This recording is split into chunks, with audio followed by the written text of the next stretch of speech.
Bismillah, wassalatu wassalamu ala rasulillah, amma ba'd. Jamaah sekalian, kita lanjutkan pembahasan masih dari kitab Syama'ilun Nabil Mustafa karya Imam Abu Isa At-Tirmidzi dengan syarah Syekh Abdul Razzaq. Pertemuan kita terakhir itu bab 25 tentang jenis roti yang dimakan Nabi.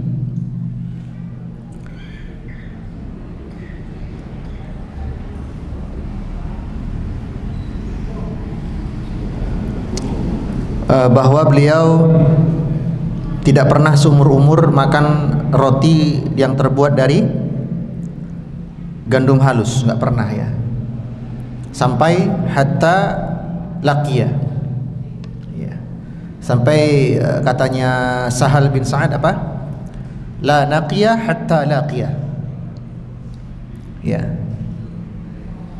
tidak pernah makan gandum halus sampai ketemu Allah. Sekarang kita masuk bab 26.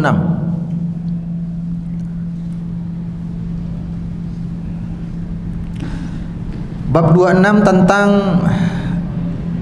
al-udumu, yaitu lauk.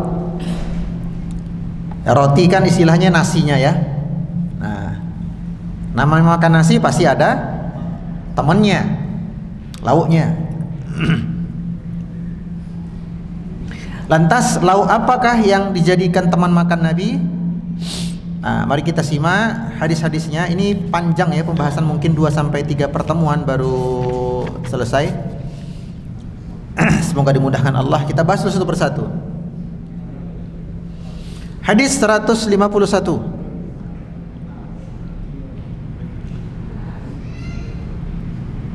An Urwah bin Mas'ud, ya, dari Urwah bin Mas'ud, an Aisyah, dari ibunda Aisyah,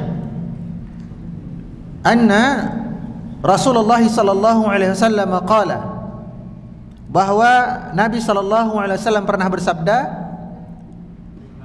ni'mal idamul khull atau khallu, ya, sebaik-baik lauk adalah cuka,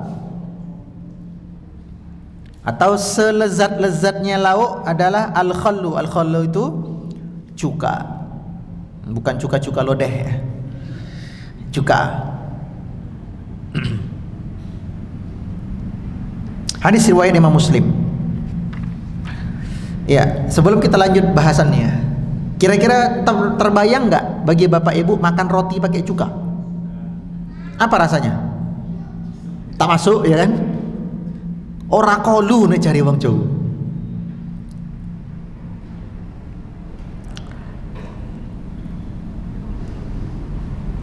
Akan tetapi hadis ini ada asbabnya.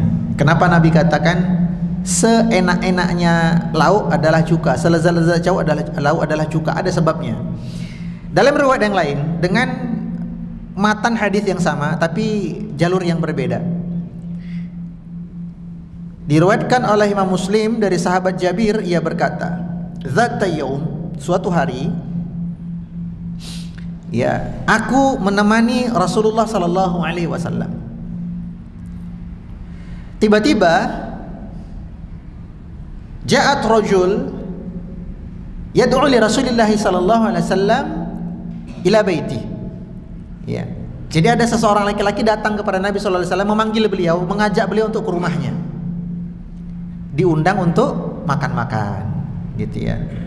Diundang untuk makan-makan. Apalagi waktu itu memang kondisi ekonomi sedang ambruk, dan sahabat yang mengundang ini tahu betul Nabi udah nggak makan beberapa waktu. Gitu ya. Dia mengundang, ya Rasulullah, yuk ke rumah saya mau undang makan-makan. Nah, yang diundang siapa? Nabi, ya tak? Jabir kira-kira ikut tidak pada kejadian ini? Hah? Ya ikutlah. Kalau nggak ikut nggak mungkin dia meriwayatkan hadisnya. Gimana sih? Ikutlah dia. Tapi Ustadz yang diundang kan Jabir. Betul. Waktu itu Jabir seharian menjadi asisten Nabi, menjadi pengawal Nabi hari itu. Maka otomatis ikut menemani Nabi. Ya. Adapun kalau bukan menjadi asisten Nabi, hanya orang ya sekedar lewat itu nggak boleh ujuk-ujuk. Nabi diundang makan nih, yuk melu, ora iso.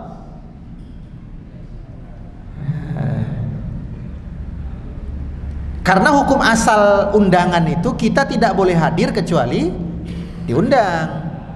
Kalau sudah diundang wajib hadir kecuali uzur, ya kan? Nah Jabir ini statusnya pengawal Nabi hari itu, otomatis dia ikut bersama Nabi. Nah, maka terjadilah hadis ini. Dihidangkan kepada Nabi roti dari gandum.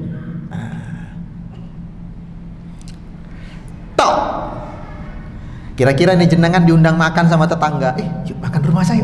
Yang terbayang apa? Tumpeng, ya tak? Ayam utuh,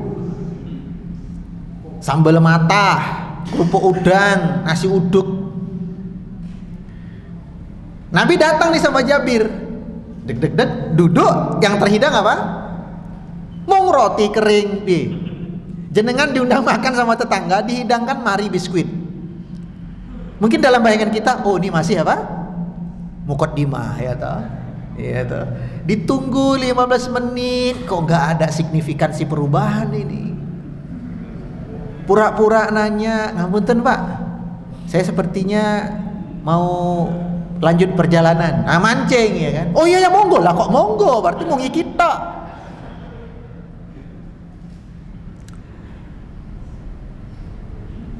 Qadarullah memang waktu itu sahabat yang mengundang adanya cuman itu, gitu loh. Dan Nabi nggak kemudian ya elah mung sakmene kok dadak undang-undang toh yo. Enggak, Nabi hargai. Cuman Nabi kan melihat Jabir, masaknya Jabir kan mungkin bayangannya wah paha kambing nih ya kan. Ternyata cuman roti gandum kering. Nah Nabi melihat wajah Jabir, kayaknya Jabir ini kurang apa? Kurang seret. Nah Nabi pancing nih yang punya rumah. Hal indakal idam, kira-kira kau punya lauk apa selain teman untuk roti ini? Kalau kita roti lauknya apa? Dampingannya sele ya toh? Enak, macam-macam rasa, strawberry, blueberry, coklat, serikaya, macam-macam. Nah Nabi tanya itu, pendamping roti ini apa? Sahabat dia berkata, la syai'. Rana papa, rana anak, suwong ini, nggak ada apa-apa. Illa kecuali khal, katanya dia, kecuali cuka. Kecuali cuka. Nah kita kalau mungkin yang diundang kecuali cuka, aduh malah cuka kayak soto mung roti kering. Tapi Nabi menjaga perasaan ahlul bait yang mengundang ini. Ini adab ya, adab kita kalau bertamu dihidangkan itu gitu ya, adanya itu ya kita bilang masya Allah laziz gitu ya, enak, cocok ini, pas banget gitu ya. Nah, jangan bikin tuan rumah itu apa malu. Dalam hal ini misalnya acara apa? Acara terah. Ini mohon maaf. Terah yang seharusnya momen keakraban tidak jarang jadi momen apa? Riba sama pamer. Padahal hukum asalnya terah itu diadakan untuk apa? Keakraban, ya ta, menjalin persaudaraan. Ternyata yang ada saling pamer flexing sama riba. Kok tahu baksone kroso, tahune mambu.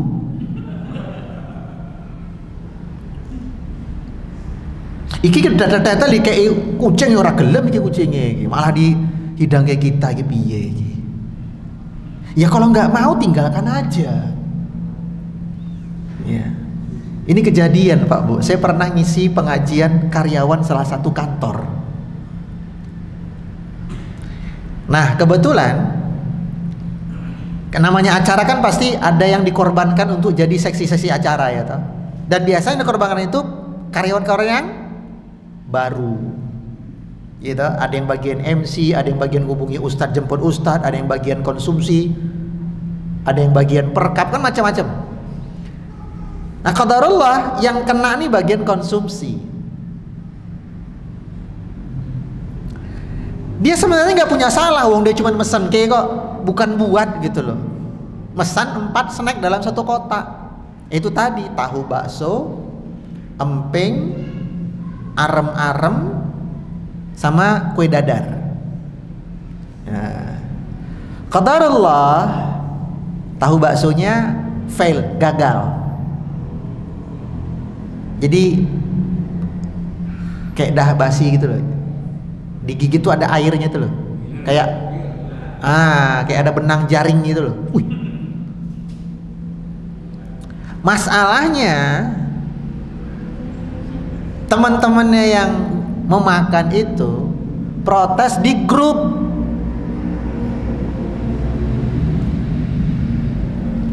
Wah, kok tahu baksonya kok gini yuk. Lalu ada yang komen, wah mencret aku besok ini. Kira-kira nih jenengan yang diamanah, kira nih kalau jenengan berada di posisi diamanahi bagian konsumsi, bukan buat mesen ke, sakit hati nggak? Sakit hati ya kan? Meskipun bukan yang buat, hanya mesankan. Jaga perasaan tuan rumah. Ini dilakukan Nabi. Ada lauk nggak? Kata sahabat ini nggak ada kecuali cuka. Lalu kata Nabi, sebaik-baik lauk adalah cuka. Nah, yang punya rumah nggak kecewa, dikeluarkan cukanya tenan. Jabir belum makan ini, lihat ini roti gandum nganggo cuka piye maeme gitu. Dan Nabi tidak hanya mengatakan sebaik-baik lauk adalah cuka, langsung mempraktekkan, dimakanlah gandum tadi pakai cuka. Yang punya rumah lega, alhamdulillah, Nabi doyan. Untung gak suruh tanduk. Adab luar biasa ya. Nah, pertanyaannya, apakah memang cuka adalah lauk favorit Nabi? Bukan. Semata-mata Nabi katakan itu untuk menyenangkan hati tuan rumah. Jadi nggak kemudian pulang pengajian ini, ya toh, jenengan pulang ke rumah tanya sama istri, Bu, ono cuko? Loh, tumben Pak. Biasanya cuko nganti expired, rentek-entek, jari Ustaz Rosid lauk favorit Nabi cuko. Jok dicocol-cocol nganggo tempe ya toh. Enggak. Jadi hadis ini Nabi memuji cuka karena adanya cuman itu. Maka jenengan kalau tidak pengen tidur di teras, apa yang dihidangkan istri, puji. Jangan cari yang tidak ada. Makan, Bun, dipuji istri, Bun, Masya Allah. Senyum-senyum istri. Gimana Mas? Masya Allah, tumben ini enak banget ini asli. 20 tahun aku masak gak pernah dipuji, ini dikasih tetangga dipuji. Masya Allah. Siap-siap tidur di teras. Ya. Maka sekali lagi, kata Nabi sebaik-baik lauk adalah cuka bukan menjadi favorit Nabi. Cuman adanya itu ya udah, terima aja. Ya, jangan cari yang tidak ada. Baik, hadis 152.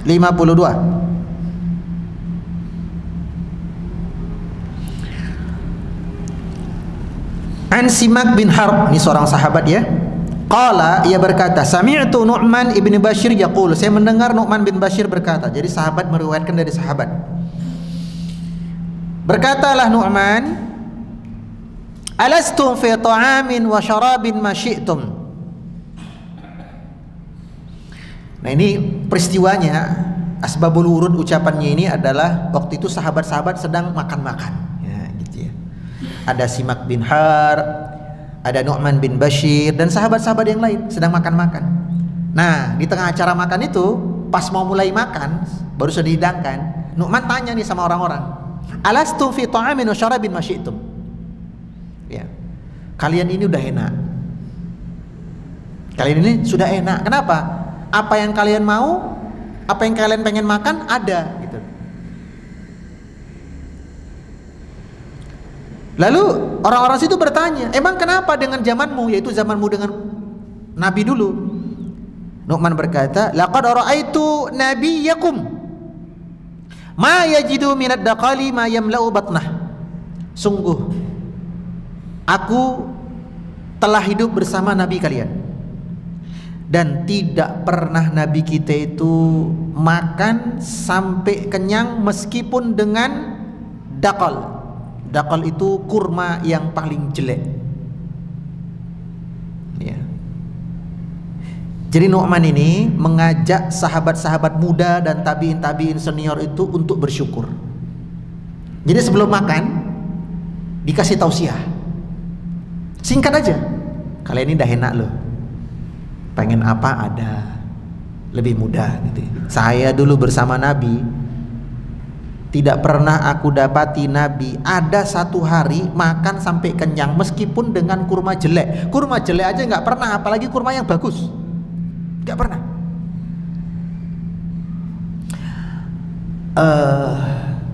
Ini nasihat yang bagus. Jadi momen makan sama keluarga, ya boleh sekali-kali kita masukkan apa? Nasihat. Ya. Apalagi kalau mungkin 2-3 hari belakangan nampak oleh kita anak mulai sering protes dengan makanan yang ada yang dimasak oleh ibu mereka. Tentu dengan segala keterbatasan ekonomi, ya. Si ibu memasak apa adanya. Anak mungkin agak menggerutu, anak mungkin agak, loh kok nggak ada ayam goreng. 3 bulan berturut-turut 3T, tahu, tempe, terong. Tahu, tempe, terong. Nah, kita sebagai ayah,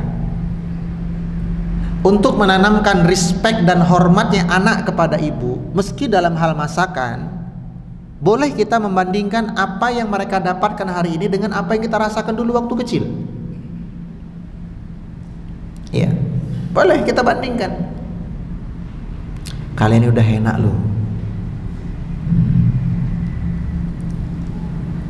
jajan cilok ya kadang dibelikan, seblak ya kadang dibelikan, apalagi tempura ya kadang dibelikan, es krim ya kadang dibelikan. Ayah dulu boro-boro bisa bernapas saja di rumah tuh udah syukur loh. Ya. Zaman kita dulu mungkin bapak-bapak yang usia 50 up lah, 50 ke atas ya. Ini ceritanya simbahnya istri saya, sudah meninggal. Jadi waktu itu awal-awal nikah, untuk PDKT ke keluarga besar istri saya ngobrol-ngobrol dengan simbahnya. Nah, yang saya tanyakan itu adalah growol. Tahu growol? Terbuat dari apa? Singkong. Diapain singkongnya?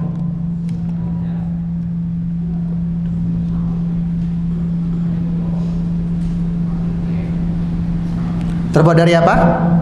Singkong. Diapain? Dipendem, direndam. Jadi ceritanya zaman penjajahan dulu, hasil bumi petani itu sering diambil oleh penjajah. Nah, supaya penjajah nggak mau, itu singkong direndam air nganti mambu. Nah, londor gelem, ambu opo iki? Panganan opo iki? Jadi mereka nggak, alah nih nggak usah diambil ini, yang lain aja. Baru dibuka gentongnya, aroma semerbak kan.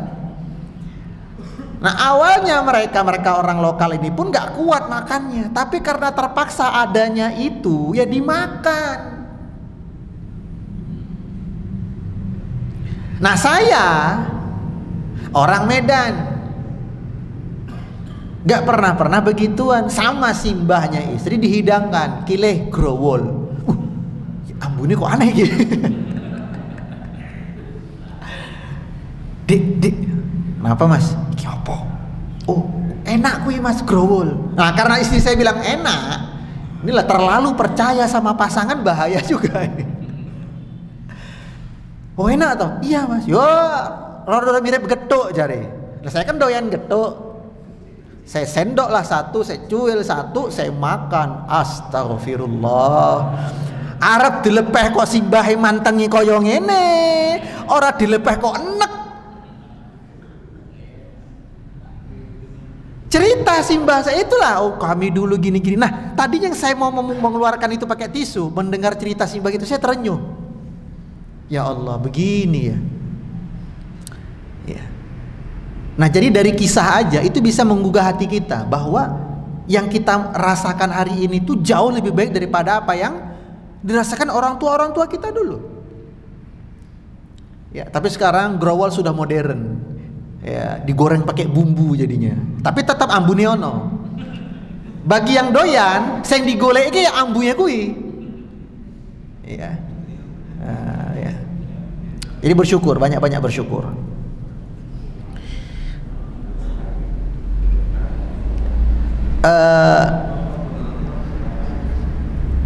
Hal ini ya bisa juga dilakukan suami terhadap istri.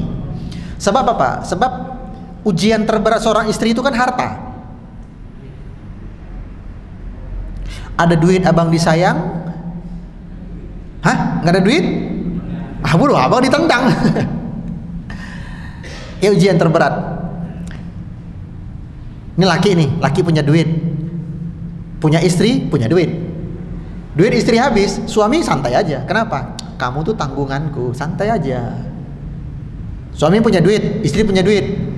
Duit suami habis, nyari kerja susah, istri ninggal itu udah. Gak kenapa? Ya memang fitrah wanita itu harta gitu.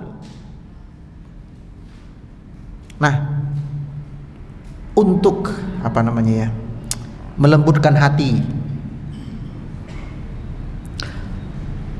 ajak sekali-kali istri kita keluar. Bukan ke resto, bukan ke warung makan. Coba keliling menjelang subuh gitu.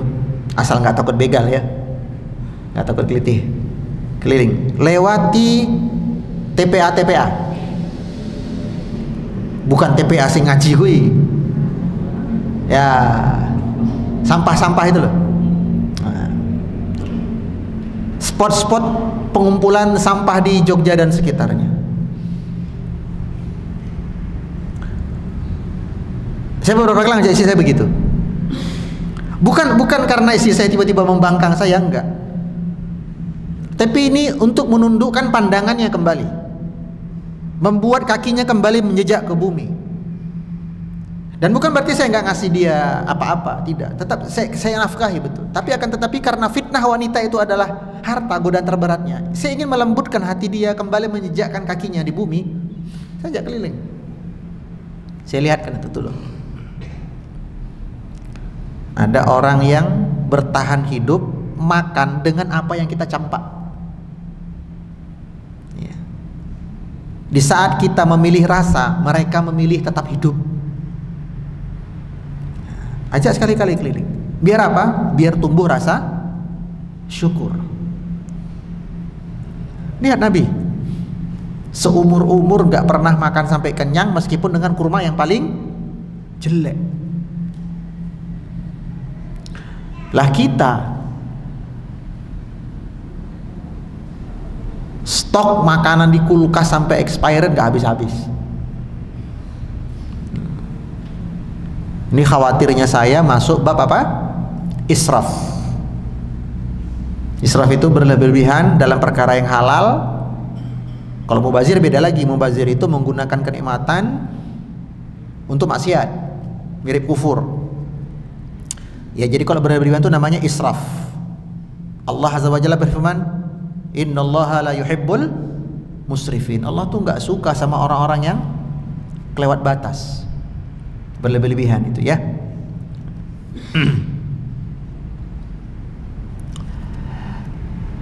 Kemudian hadis 153 sama dengan 151. Kita masuk hadis 154.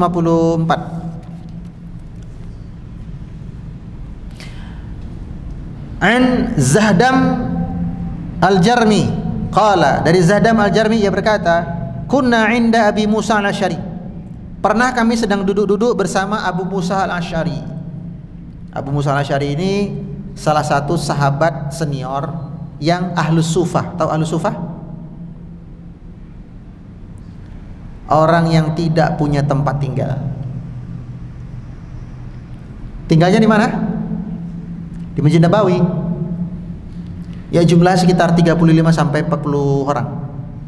Ya, di masa Nabi itu Ahlus Sufah 35 sampai 40 orang. Mereka nggak punya tempat tinggal. Ya, di situ ada Abu Musa Al-Asy'ari, di situ ada Abdullah bin Mas'ud. Ya, di situ ada Ulbah bin Ziyad yang kisahnya melegenda, ya, dan sahabat-sahabat yang lain. Di situ ada Bilal bin Rabah. Ya, itu mereka tinggal di situ, nggak punya rumah. Nah, Abu Musa itu istilahnya ketua RT-nya, ya, pimpinan mereka. Nah, Zahdam bercerita, kami pernah bersama Abu Musa Al-Asy'ari. Fa'tiya bilahmi dajajin. Lalu dihidangkanlah di hadapan kami itu daging ayam jantan. Ya, dajaj. Kalau betina dajajah. Ya.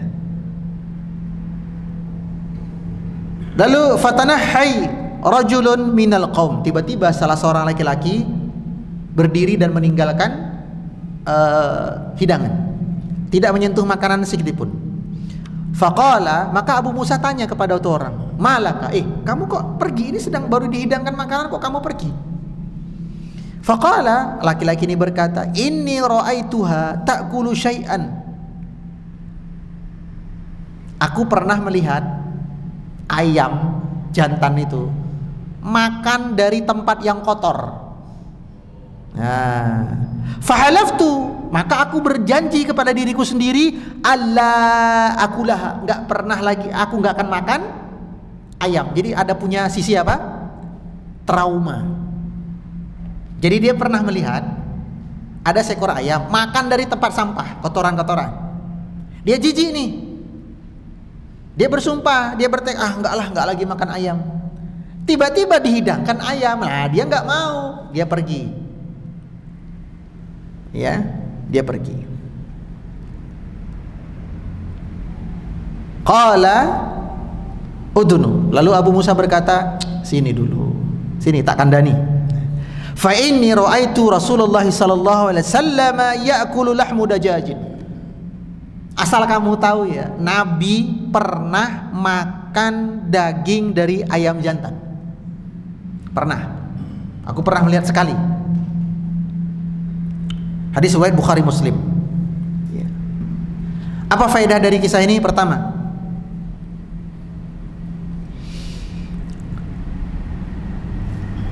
perbuatan yang satu tidak boleh kita generalisir semuanya.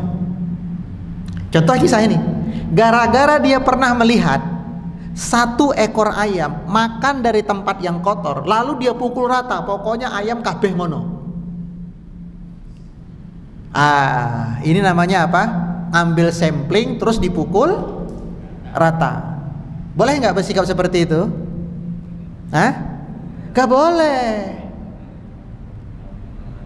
Gara-gara satu person kita hukumi satu komunitas, nggak boleh dong. Contoh di berita nih. Teneng. Selamat malam para pemirsa sekalian. Kita mulai dari berita pertama kita di malam hari ini. Seorang ustadz berinisial XY baru saja ditangkap oleh aparat kepolisian daerah Resen ini. Ustadz tersebut yang berprofesi sebagai guru mengaji sekaligus pimpinan pondok pesantren diduga melakukan tindakan pencabulan kepada santri-santrinya. Terus kita katakan semua pondok begitu? Boleh nggak? Terus kita katakan semua ustadz begitu? Terus kita katakan semua orang Indonesia begitu? Kan nggak boleh. Ini namanya apa? Menjadikan satu sampling untuk menggeneralisir semuanya. Dalam hal apapun tak boleh. Ya. Sebab kita itu menilai sesuatu berdasarkan keumuman, bukan berdasarkan satu person, dua person.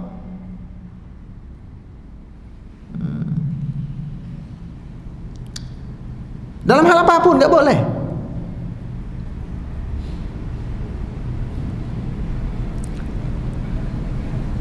Nah ini orang ini melakukan hukum rata saja gitu loh. Aku pernah loh, aku tahu delok ono pitik mangan saka tempat sampah. Nah maksudnya Abu Musa, lah sing mbok delok kuwi udu iki. Terah ayamnya beda. Beda iki. Ayamnya aja dah beda gitu loh. Jadi jangan kau samakan semua ayam. Nah ini maksudnya ya. Dalam konteks apapun nggak boleh kita menggeneralisir gara-gara perbuatan satu orang. Ada mobil, lawan arah gini, atau platnya wajar plat K, konon katanya ngono, wajar plat R, lah dikira plat AB ora ono.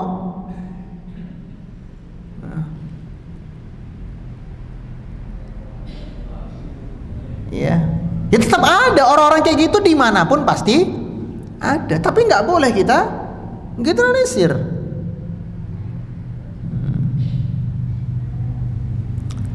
Dan cara berpikir seperti ini biasanya dilakukan oleh para pembenci kaum muslimin, para pembenci Islam itu seperti itu cara berpikirnya.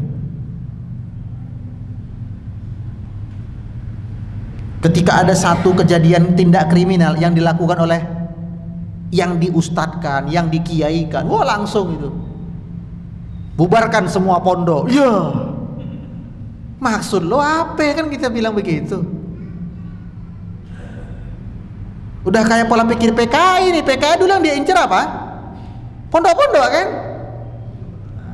Jadi jangan samakan, jangan disamaratakan ya. Baik, kemudian faedah yang kedua, orang ini jijik nggak mau lagi makan ayam gara-gara dia bersumpah nggak akan lagi makan ayam gara-gara jijik. Pertanyaan saya, apakah hukum makanan berubah gara-gara jijik? Halal jadi haram tuh apakah karena jijik? Bukan. Halal haram makanan itu berdasarkan dalil, bukan berdasarkan jijik, karena jijiknya orang beda-beda. Tahu gendon? Nah, bisa dibayangkan gendon, ulet, gemuk, badannya putih, kakinya ngungkel, kepalanya oranye kemerahan. Biasanya di akar pohon kelapa atau pohon jati. Kalau di sini bilangnya apa? Di Kulon Progo namanya gendon. Nah, enak nggak tuh? Generasi 50 up bilangnya enak. Nek generasi udah saya, waduh, lihatnya aja udah grrr gitu. Udah gede, sakmone, wong gitu kan. Tapi bagi orang dulu, generasi 50 tahun ke atas, itu makanan berprotein tinggi.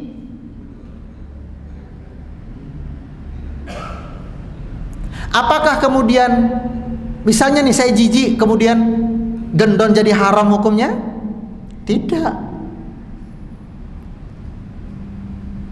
Belut, teman saya itu, saya punya teman, dia pemakan segalanya kecuali belut. Padahal belut enak banget, apalagi di mangut, ya tak? Mangut belut, lalap pete, nasi uduk, bojo lali kayak.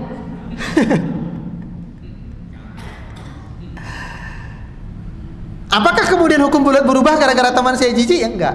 Tapi kalau selera boleh berubah-berubah ya kan? Karena kan selera. Tapi kalau hukum tidak. Faedah ketiga, ayam atau hewan halal manapun yang dia makan dari tempat yang kotor, jika ingin dikonsumsi itu dikarantina dulu 3 hari. Namanya binatang dajajah. Jalalah, mohon maaf. Ya, binatang jalalah itu makan dari yang kotor-kotor. Wah ini, lele crispy, ada tepung-tepung crispy-nya, separuh habis, ngelihat, loh, ternaknya ngisore WC je. Wes kadung melepuh separuh.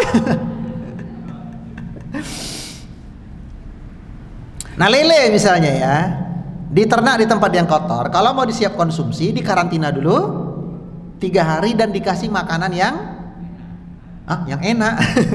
Kasih makanan yang normal, yang bersih. Setelah 3 hari boleh dikonsumsi. Akan tetapi kita tidak dibebani untuk bertanya ke setiap warung pecel lele. La yukallifullahu nafsan illa wus'aha. Lagian yang namanya tukang pecel lele, dia kan di drop lelenya. Sudah pindah tangan gitu loh. Dari peternak ke agen, pengedar, dari pengedar ke warung pecel lele, dari warung pecel lele ke kompor, dari kompor ke kita. Rentangnya udah panjang itu. Jadi nggak usah ditanya-tanya lagi. Masuk warung pecel lele, Kang, lele bakar. Oh iya, piro? 5. Baru mau saya Kang. Iki lele urip nang ndi? Lah aku ora ngerti, Ce. Mbah nang Bandulan apa nang Sidoarjo mbah uripe. Nah, itu membebani diri sendiri namanya. Karena hukum asalnya lele itu halal. Kecuali ya kan? Tetangga jenengan ternak lele, jenengan mau beli, nah, kan langsung nih direct ya kan. Nah, lihat atau tanya, Kang, iki lele, oh nganu neng terpal kayak lo, terpal jo nganggo pakan iwak spesial. Oh, orang yang ngisor wes, yorano. Ya tapi kalau udah berpindah-pindah tangan dan dari warung makan ya nggak usah ditanya-tanya. Apalagi nanya, ini lele punya bapak nggak tahu nih, jelas punya ibu nih. Ngapain? Saat nasab-nasabnya ditanya, ya, membebani diri sendiri.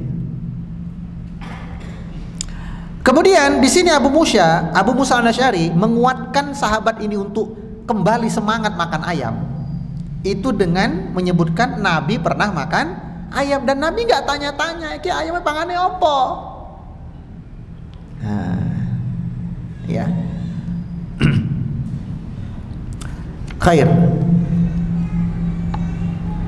Kita masuk hadis 155.